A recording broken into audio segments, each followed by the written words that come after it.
In the small town of Green Hollow, lived a quiet boy named Ryan.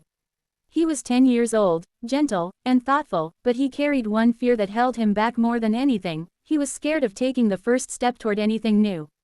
Whether it was raising his hand in class, trying a new game, or meeting new people, Ryan always stepped back instead of stepping forward. His friends played cricket in the street, but Ryan watched from far away.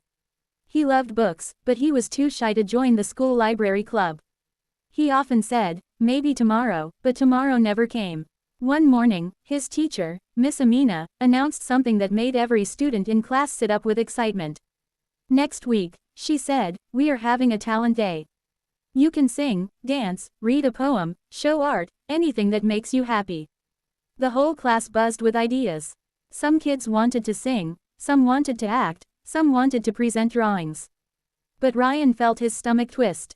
He loved storytelling. He dreamed of standing in front of people and reading aloud the short stories he wrote. But the thought of so many eyes watching him made him freeze. That evening, while walking home, Ryan passed by the old bridge near the river. He liked stopping there because it was quiet, and the sound of water calmed him.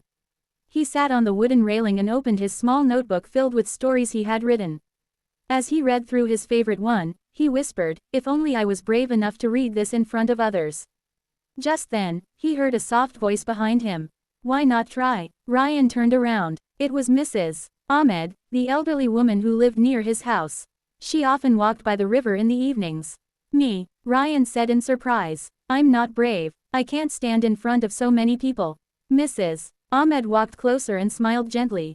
Bravery doesn't mean having no fear. It means taking one small step even when you're scared. Ryan looked down at his notebook.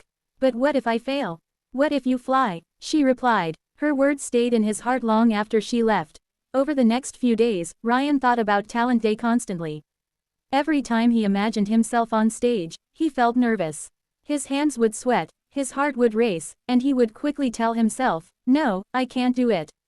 But every time fear tried to win, Mrs. Ahmed's words returned to him. One small step, so, he made a decision.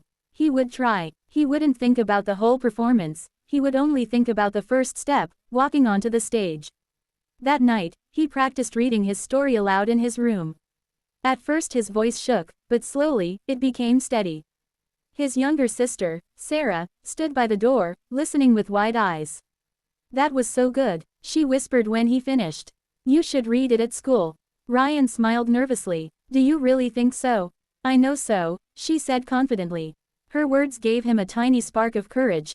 Talent Day arrived faster than Ryan expected. The school auditorium was full of students, teachers, and parents.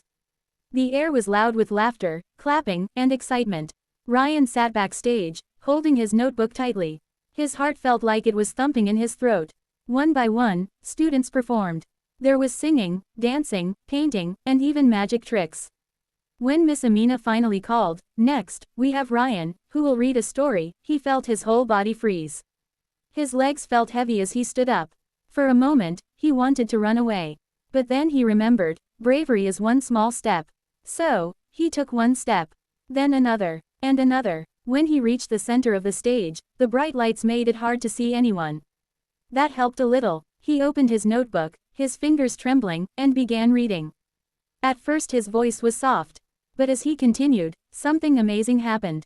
He forgot about the crowd. He forgot about his fear. He fell into the world of his story, the brave characters, the magical places, the adventure. His voice grew stronger. His expressions became clearer. His eyes shone with confidence. When he finished, the auditorium was silent for a heartbeat, and then it erupted into applause. Loud, warm, joyful applause. Ryan felt something rise inside him, a feeling he had never felt before. Pride. He walked backstage with a smile he couldn't hide. Miss Amina patted his shoulder. Ryan, that was wonderful. See what one small step can do. Ryan nodded. I think I want to do more stories. You should, she said. That evening, Ryan went to the old bridge again. The sun was setting, painting the sky with orange and pink. He opened his notebook and whispered, I did it. Mrs. Ahmed, who happened to walk by, smiled when she saw him.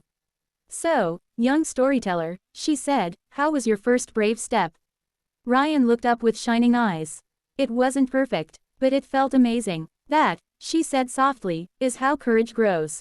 Ryan closed his notebook and stood up. Tomorrow, he said confidently, I'll take another little step. And he did. Because once a small step becomes a brave step, the whole world begins to.